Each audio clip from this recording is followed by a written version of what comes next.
Well, so first thing, we just want to say on behalf of the Google engineering team, thank you, Pearson, so much for putting this conference together. Thank you, Greg. Thank you, Barbara, especially for making all this a reality. It's been really fantastic. You deserve a round of applause.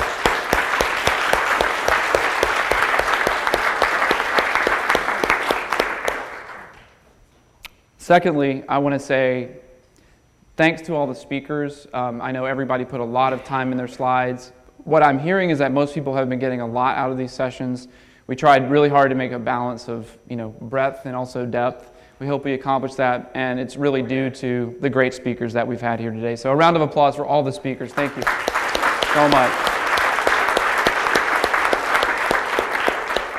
And then finally, we really want to thank you all for coming here, because it was, it does cost actual money to come here, and it's a lot of investment of time. We hope that it is really going to pay off for you guys. And really, we hope that now, armed with all this new information, all this this philosophy that we've been espousing all week, you'll go out there and say the things that are very, very direct and important for people to hear that we may not always be in a position to say. So if there's something about GWT that you like, say it. If there's something about some other technologies where GWT is better and people are making a decision that isn't going to serve users well, I think there is a bit of a moral obligation to let the other developers know that. So don't be shy about blogging about this and being more vocal. And then lastly, please participate on the mailing list.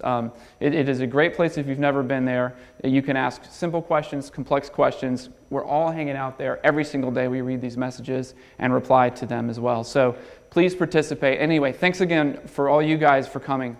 It's been really great to meet you.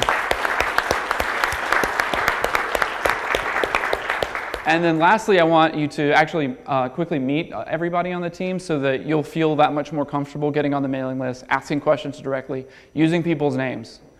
So what I'd like to do is get people to just introduce themselves and say what they work on, so that if there's a bug or a feature in that particular area, you know who to nag. You want to just lean forward, Scott, and kick us off here? I'm not on. Am I on? Okay.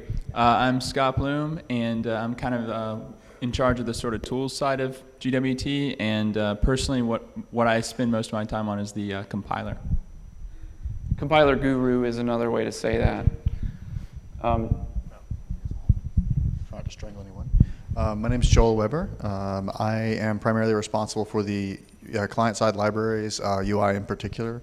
So I spend most of my time wrestling browser quirks and trying to write widget abstractions that actually work. So if you have patches that are in the issue tracker that have been submitted that are getting overlooked, he's a good guy to nag.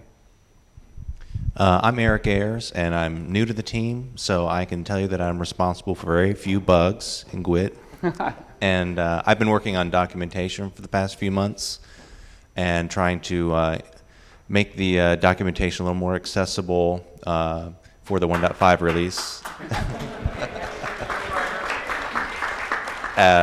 So I really like to hear any feedback. You'll see something upcoming soon. Please let me know.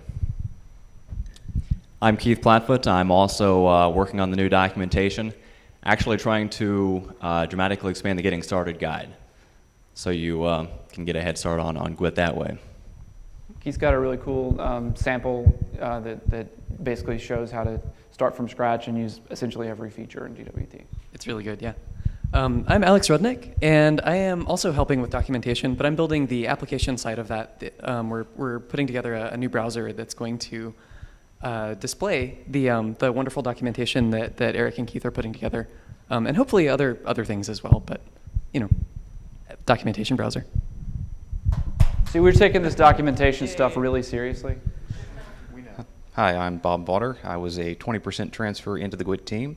I've been working on general solutions to specific problems recently, compiler-wise and also, some user toolkit stuff. So I get to bug both Scott and Joel about getting a change list reviewed. I'm John Tamplin, on the tools team, primarily working on hosted mode. I'm Shanjian. I basically I remote GWT I should say team member. I recently spent about 50 to 60% of time working on the GWT issues. I'm mostly working on the internationalization stuff. So the let's say the data time number format kind of things is my work, and we are going to address more issues and find more international and localization issues there and put solutions there. Hi, I'm Toby Ryles. I also work on the tools team with John and Scott and some others, and I work on mostly performance-oriented stuff, the benchmarking, profiling, unit testing, the runtime, and fun stuff. Hi, I'm Kelly Norton. I mostly work on UI stuff most of the time. I'm also now doing some stuff with our new out-of-process hosted mode, and have historically done hosted mode stuff on OS 10. Out-of-process hosted mode is another name for the GWT plugin-based hosted Right. mode, so that you can debug against any browser, not just the hosted browser. Thanks. I'm Rajiv Dayal, and I work mainly on the UI side of things, but lately I've been working with Shunjan on internationalization-related stuff, and Raman, another Googler, on accessibility stuff. And there are, I think, 3 team members back in Atlanta also who weren't able to make it. Emily Crutcher, who does a lot of UI work, especially in the incubator lately. She's been doing some really fast, cool table stuff. John LaBanca is responsible for a whole slew of new widgets in the incubator, including progress bar, slider, and that crazy table that can do anything and still is fast. And then Miguel Mendez, who is the father of GWT RPC. And Freeland, of course, yes, Freeland. Where is Freeland, in fact? Did he leave? Oh, Freeland, okay. We lost one. Okay, great. Guess what else? Guess what Freeland is working on? It's not hard. Documentation. So if you saw on the mailing list, we had a poll, like, what do you want in documentation? And about 100 people answered. Like, we actually assimilated all that information and are trying to do a big rev of the documentation. So, all right, with that, questions? Anything that has remained that we have not covered, please ask it now. I brought this up at the coding hack, but I want to follow up here. What is the direction of the ability to index pages created with GWT? That's a very good question. It is a hard problem. It's a hard problem just even theoretically. What does it even mean to search an application? It's very similar to trying to search into Flash applications. I don't think there is a great definitive answer at this time. I think it depends on the nature of your application. It may be that what I've seen some people do is you still need a sort of a static HTML, outer skeleton for the page that has the things you want the crawler to find, and then once you dig into the application, it becomes more dynamic as you go. That's the best I can say, other than obviously people are working on this issue. Do you foresee building GWT apps for Android? What was the exact question? I'm sorry. GWT applications in the Android platform? So that actually, is Ray Cromwell here? Have you guys heard Ray's story? Ray, do you want to either walk up there or just shout it out, whichever?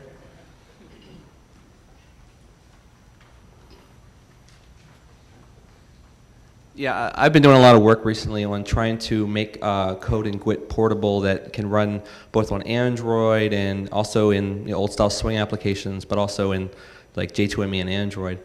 And there are actually a couple of techniques you can use. A lot of times you have to basically be careful about touching, only sticking with the JRE emulation stuff and not really touching much of the GWT widgets. But some of the GWT widget stuff you can abstract. So I'm actually using some things from GWT widget, but I've abstracted it enough so that when it's on Android, it can be kind of deferred binding replaced by Android or equivalent. So there are techniques to do it, and if you're interested, go to my blog, which is timepedia.org, and click on blog at the top.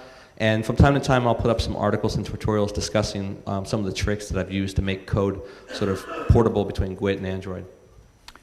It's likely something that could get easier over time, but starting out using the same programming language is a pretty great place to start.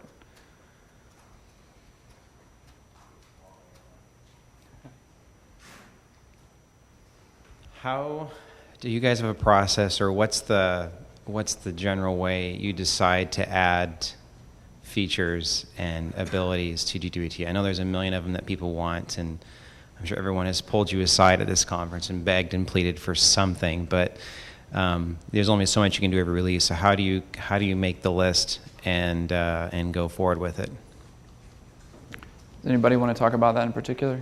If someone will hand me a mic, I will. Okay. Well, I'll actually talk about one specific thing that's often forgotten. The issue tracker has stars in it, and we actually pay attention to those stars. So if there is something in the issue tracker that you want to vote for, we actually do keep up with the issues and feature requests that are getting a lot of stars. So if there's something you want, vote for it in the issue tracker. One other thing I do want to say about that is we do tend to give a lot more priority to features that will affect a lot of people. And I don't just mean widgets that are needed by a lot of people, but features that are needed for a lot of widgets.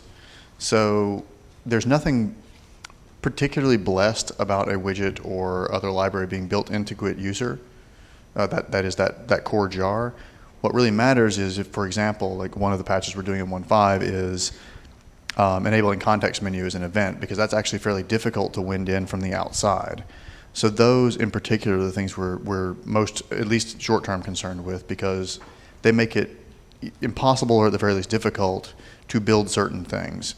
Whereas if something could be built in an external jar, there's no reason for it to not to be in a library. Even a separate library is perfectly good. For example, I don't think there's anyone here who isn't using Fred Sauer's drag and drop library, which is great. I love that. It took us a long time to get around to that, and Fred's done a better job than we have, so no reason not to use that. As we move forward, what we're trying to do is to get things into the incubator. The idea behind the incubator project, for those not familiar with it, just do a search on the GWT page, and that will turn up. The idea with the incubator project is that we can be more promiscuous because we haven't officially committed to APIs, so it can serve as a staging ground for getting things into the core. Some patches have to be done directly to the core because they're patches to existing classes, but a lot of things are simply additions.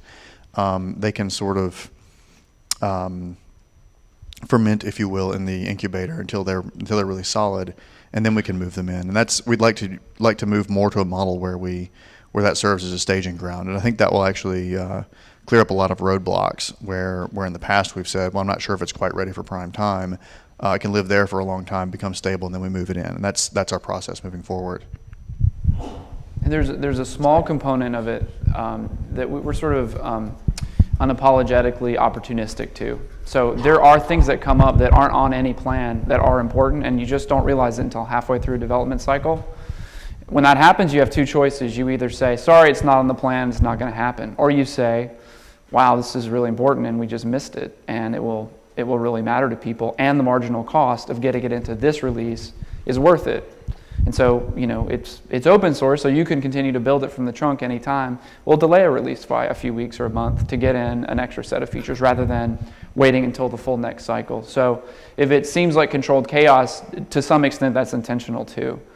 To the extent that it makes it impossible for people to plan, maybe we've gone a little too far with the controlled chaos thing. So we're trying to strike the right balance, and we would welcome your feedback on the contributors list and the developer forum as we, whether or not we're giving appropriate guidance as to the roadmap and stuff.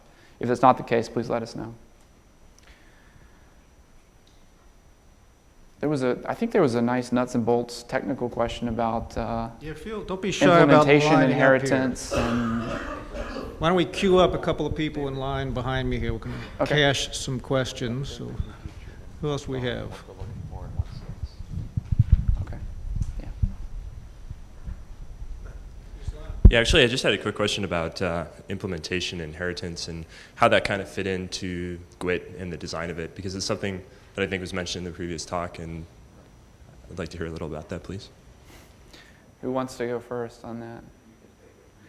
Well, so first of all, we're not a religious bunch regarding design stuff, except that user experience is primary. But in terms of saying something is totally good or totally bad, that would be silly.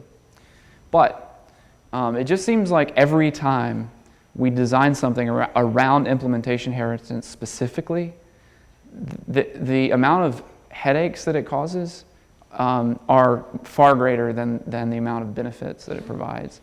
So as soon as you design something so that it can be subclassed, people immediately, there's arguments about what's private versus protected.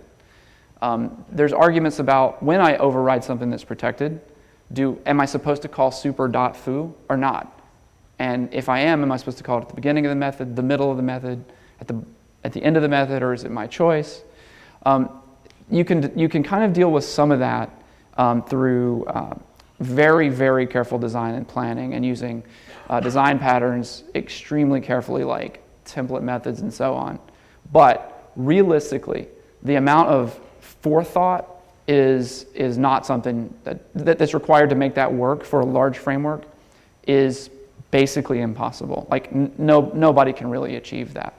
So you either try to pretend to people that you can create this perfect abstract framework where you can extend anything and hook anything. You try to give that impression, and they're going to definitely be disappointed, especially in a browser where some things you want to do are just literally impossible. Or you say, hey, look, this is a pragmatic framework. It's built up from individual things that work well. And let's not confuse getting stuff done with like trying to over-architect how you're going to subclass and define all these complicated things that really only 1% of the people will ever want to do anyway. So every time we've kind of used implementation inheritance as a way to kind of cheat and not kind of decompose things into helper objects and stuff like that, we found that yes, it got us sort of further along faster, but as soon as you have inheritance, you conflate implementation concerns that make it easier to write the subclasses with the type system. And so you've got text box base, which really is only appropriate to exactly 3 widgets, and really you can't extend it meaningfully. However, there's this superclass now that you have to kind of honor as time goes on. And then rich text comes along, and it doesn't extend it, and the only reason it exists in the first place is because of an implementation detail, so on. So it's not always bad, but there's a lot of ways that it is not a goal to aspire to. So in other words, an alternative is like interfaces that compose your classes with the implementation. Yes, absolutely. Thank you for pointing that out. That is the answer to that. Yeah, sorry. His point is the answer to that interfaces, and I think very strongly yes. And we sort of went down this path a bit. Like if you look, there's interfaces like has widgets, has text, has HTML, and so in Java you can create nice, rich type hierarchies of interfaces that don't imply that you can take like one slice of functionality, like has text, or has HTML, or has widgets. Those are things that really do make sense and that don't imply lots of other complicated aspects of the contract. So you can have leaf concrete classes that implement lots of different interfaces, but that themselves aren't intended to be extended. So you can make those super efficient without worrying about compatibility issues and hook points and all that stuff. So you should expect to see more characteristic interfaces like that as we go forward.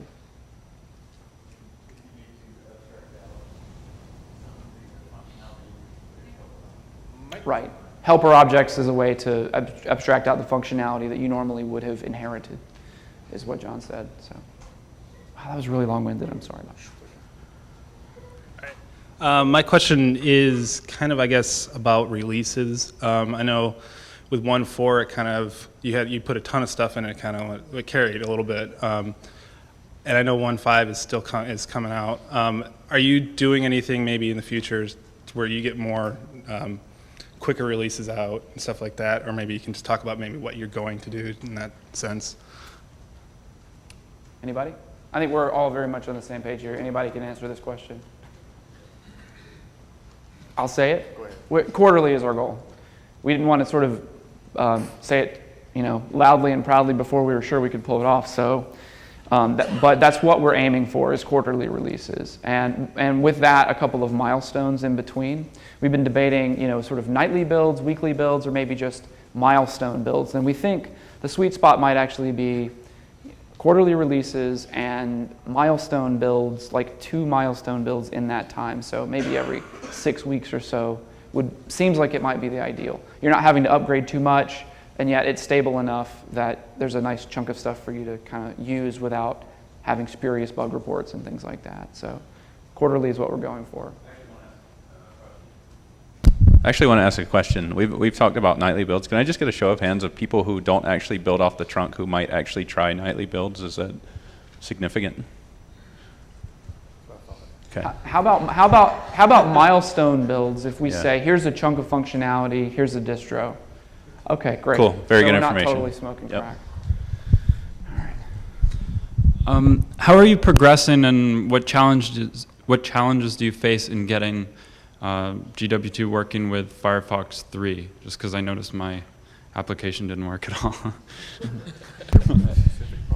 Yeah, actually, the problems you had were likely related to one very, very specific problem that just happened to affect, it definitely affected the kitchen sink sample, and it may have affected some of the other samples.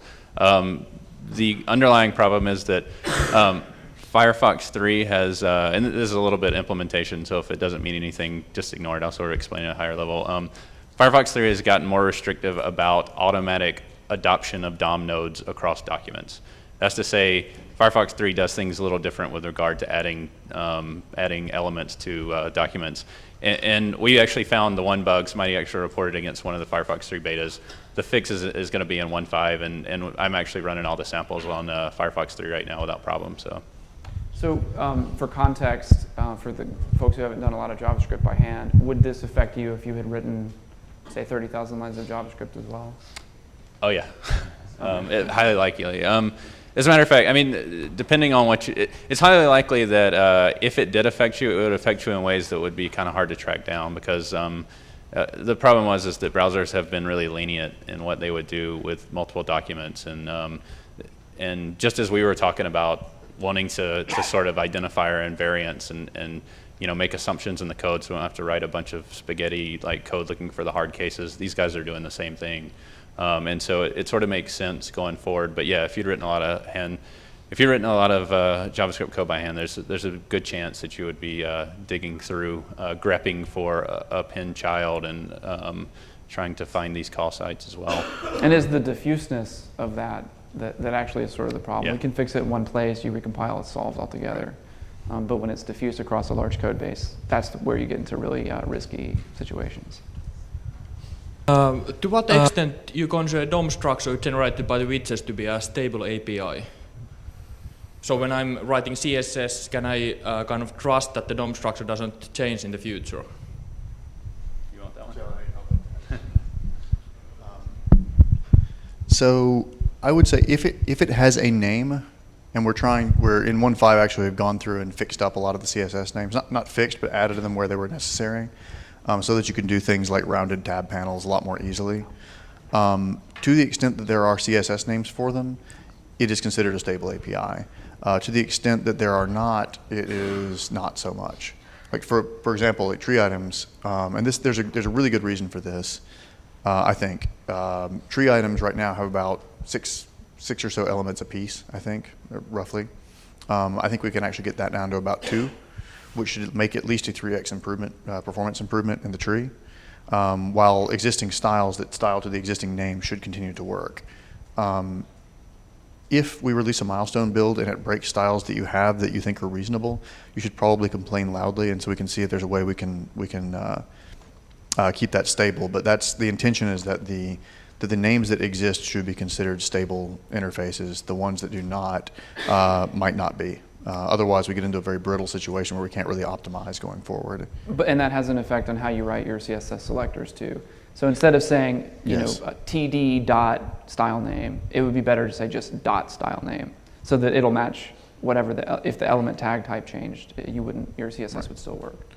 Unless, is that at all true? What I just no, that's basically true. Unless, of course, it is really blatantly obvious that it must always be a TD, and that I mean, that's a little bit of a fuzzy statement, but for example, if I'm working with a table, like I will promise you that we'll never turn tables into a bunch of absolutely positioned divs, for example, because that would basically suck.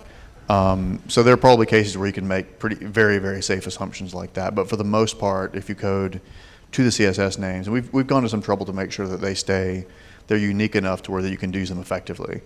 If we haven't, also please submit those as issues. So if there's something you need to style that isn't named, talk to us so that we can get those styles in there and you can start coding against it sort of preemptively. Yeah.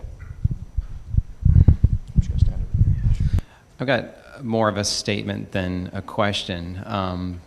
One of the nice things I hear your team say this week has been, we're not a library. Please don't think of GWT as a library like anything else. It's a compiler. It builds an application. It's a binary, right? Let me tell you guys exact same thing. It's not a library. It's a compiler. And the reason I want you to recognize this is that you can fix your mistakes. Because you're not a library, if you don't like that text-based thing, please take it out. I don't mind if my app won't recompile 100% with a new version. That's okay. If it gets rid of cruft, if it gets rid of things like the observable thing that happened in the JDK 1.0, and I do not believe you are going to suffer your mistakes over time because you're not a library. No one has to run 1.0 code on a 1.5 GWT library. There is no such thing. So please fix your mistakes. If you made one, we all make them, great. Lucky you. You guys are fortunate. You can fix them, and you're not going to really hurt anybody. So can I ask for a quick straw poll? Yeah. Who agrees with that statement? I hope that you all do. Wow. Oh, yes. Okay, I bet you really. every single one of us just got chill bumps from that because Are you we kidding? have debated this issue so many times, because it's a risky thing. You kind of invalidate articles that people have written if you change the way things work and all that. But at the same time, to not change it is to kind of get mired in the past too. So well, to not great change to say it that. reintroduces new people to the mistakes you made. It's like we're all, there's a very small community. I mean, it's growing fast. I know there's 1 million downloads and all that, but for this to live the 10 or so years it needs to live to really succeed, it's going to have to prune. I mean, I use Maven. I know a lot of people do. And I started with Maven 1 a little bit. I gave it up because it was kind of weird. And I went to Maven 2. And the grief that people gave that team for making real changes that need to be made was huge. But you know what? It doesn't matter because Maven 2 is a great product. I don't care about Maven 1. I want to succeed today. The past is irrelevant as far as that tool is concerned. And because you're building these binaries, 1.3 mistakes, 1.4 mistakes, 1.5 mistakes really don't matter to me 2 years from now. I want to know what, I'm going to rebuild for that base. My 1.4 built apps are still going to run fine, right? They're in their own little world. They're on their own little HTML files. They don't have any connection to the new stuff. So that's... Wow, that is a fantastic comment. Thank That's you the best so thing I've heard much. all day. Yeah. So yes, thank you. I want to say something very briefly about that, which is this is why we keep making this point. This is why monolithic compilation is good, because the existence of, what is it called, rt.jar, I think in Java, is the reason that they can't do that. DLL hell is not something we should recreate on the web, and this is a perfectly good reason why that's the case. In fact, we're going to Thank you. start adding that to our slides when we talk about compilation and not over modularizing, not loading stuff at runtime over HTTP. That's another great example. Thank you. Hey, this is more of a one of those ask the audience questions. How many people use Maven or Maven 2 for library dependency management? I'm a newcomer to GWT JavaScript. All of it. I've been learning a lot about it this week. I have kind of a different question. I asked Bob about this directly the other day, but it occurred to me that if you take away all of the UI components that you guys have created, what you essentially have is a great distributed, an easily deployed distributed computing platform to use, in a browser. But have you heard of anybody creating with the idea of creating an application like this? And do you have any comments on using GWT in that way?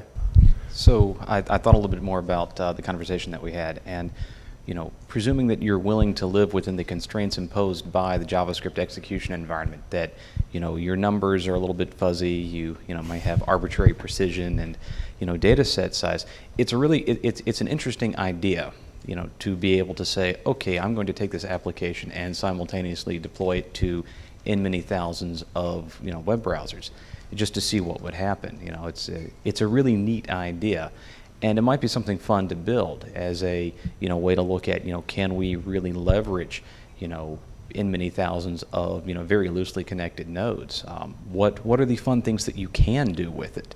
I'm not sure that anybody's really tried it. I mean, you've had SETI at home and a lot of thick, downloadable clients. But if I can create a website that people are willing to go to and keep their browser on because it does something interesting and neat for them, then you do have this kind of really highly dynamic mesh network that you could start to play with. So, play with it, try it, see if you can build something really cool, and watch what happens. And then send us a resume. Hey, I had a quick ask the audience. It's a great conversation this morning at breakfast about the collections classes, Java collections classes, and it just so happens that the APIs for those classes tend not to be particularly optimizable because they kind of skirt some of the extreme clarity in the type system, like abstract list and the array list and hash map, being able to iterate over the values and stuff. How does it sound to, if we, as long as we can demonstrate that it's like far better to create some optional collections classes that are more optimized for GWT?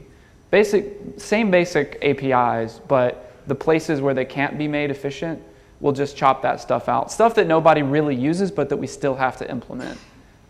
Like being able to iterate over the values in a hash map, or a variety of other things like that. Obviously, the specifics we can debate online, right? The idea of, instead of including Java util hash map, you would include, let's say, com Google GWT util fast map or something. Anybody? And what's the temperature on that?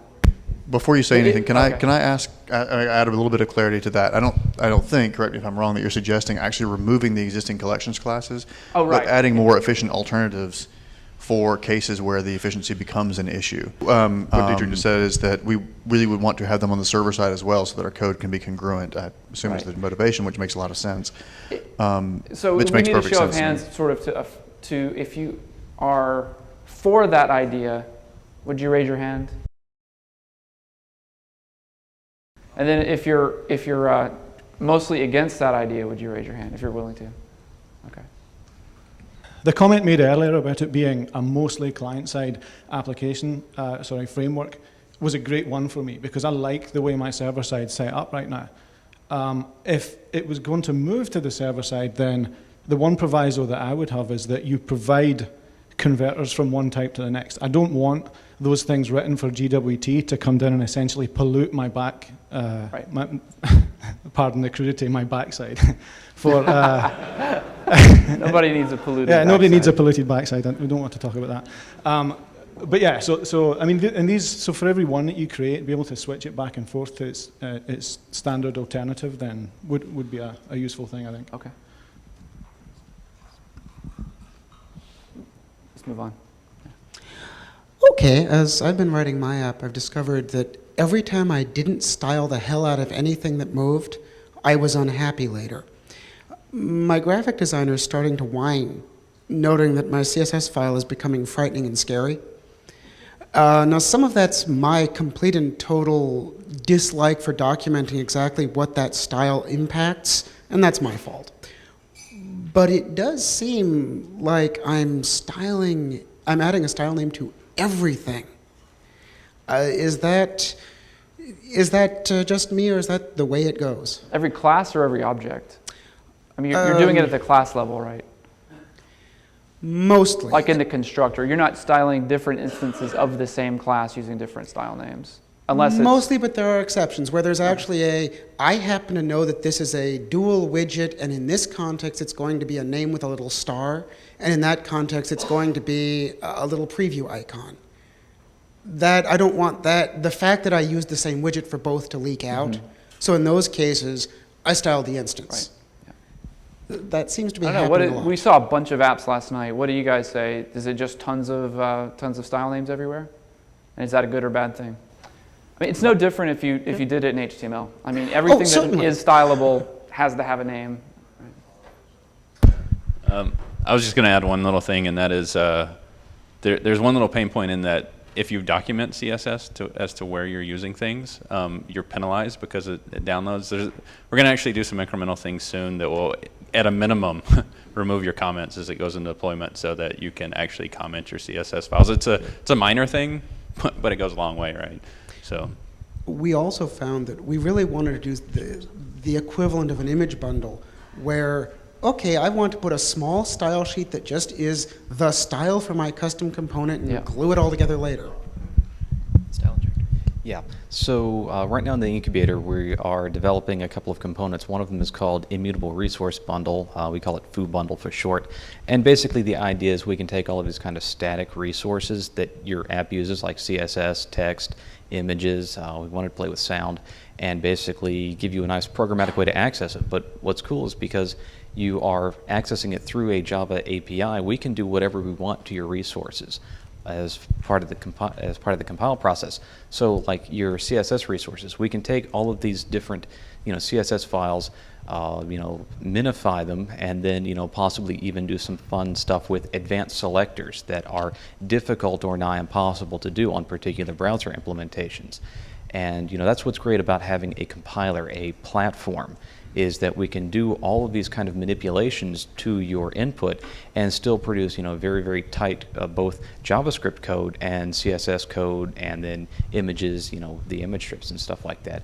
So we are planning on doing a lot of work in sort of the 1.6-ish time frame to make these sort of resource problems that people have a lot easier to work with. We have interesting. Yes, we will include your mail now too. That would be great. So by the way, who are you anyway, and what do you work on?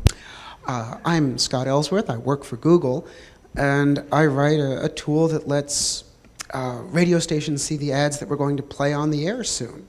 It's been in development for 15 some odd months. It's live to the public, and occasionally it's a little imposing because it's something like 50,000 lines of GWT code and about the same of back end.